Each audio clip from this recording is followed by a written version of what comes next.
কাকে বলে? যারা 5 ওয়াক্ত পড়ে তারাও কিন্তু নাস্তিকের জবাব সুন্দর করে দিতে পারবে না। সালাত শব্দের অর্থ হলো দোয়া, প্রার্থনা।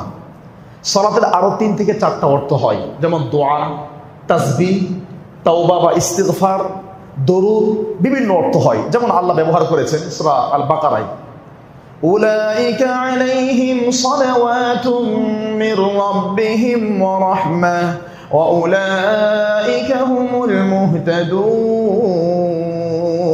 উলাইকা আলাইহিম সালাওয়াতুম মির রাব্বিহিম ওয়া রাহমাহ, তাদের উপর তাদের রবের পক্ষ থেকে সালাত। এখানে সালাত মানে শান্তি, আল্লাহর পক্ষ থেকে শান্তি নাজিল হোক। আর এই সালাতটাই যখন কোনো পাখি অন্য কোনো প্রাণীর দিকে যাবে, তখন এই সালাতের অর্থ হবে তাসবিহ বা তাহলিল। যেমন সূরা নূরে আসছে, আলাম তারা আন্নাল্লাহা ইউসাব্বিহু লাহু মান ফিস সামাওয়াতি ওয়াল আরদি ওয়াত তায়রু সাফফাত কুল্লুন ক্বাদ আলিমা সালাতাহু ওয়া তাসবিহা। আপনি কি দেখেন নাই আকাশের দিকে যে পাখিগুলো আছে ঘুরে বেড়াচ্ছে, কুল্লুন ক্বাদ আলিমা সালাতা, এই পাখিগুলো জানে তাদের সালাত কি। এখানে সালাত মানে তাসবিহ তাহলিল।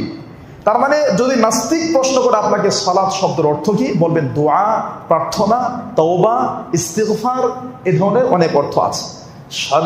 শরীয়তের দৃষ্টিকোণ থেকে সালাত কাকে বলে এটা মুখস্থ করতে হবে সবাইকে। সালাত হলো এমন কিছু কথা এবং এমন কিছু কাজের নাম যেগুলো আল্লাহ পছন্দ করে, যার শুরু হবে আল্লাহু আকবার দিয়ে, শেষ হবে আসসালামু আলাইকুম ওয়া রাহমাতুল্লাহ দিয়ে। এটা মনে রাখতে পারবেন না? তাহলে মুসলিম হিসাবে আমাদেরকে এইটুকু মনে রাখতে হবে, 1, সালাত মানে দোয়া, প্রার্থনা, তওবা, ইস্তিগফার। 2, সালাত কাকে বলে? সালাত হলো এমন কিছু কথার নাম। কোন কথা?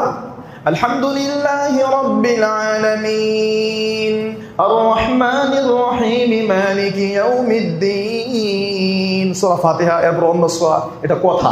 রুকুতে গিয়ে সুবহান রাব্বিল আযীম, সিজদায় সুবহান রাব্বিল আলা, এগুলো কথা। কাজ কি? রুকু করা, সিজদা করা, বৈঠক করা, এগুলো কাজ। তার মানে সালাত কাকে বলে?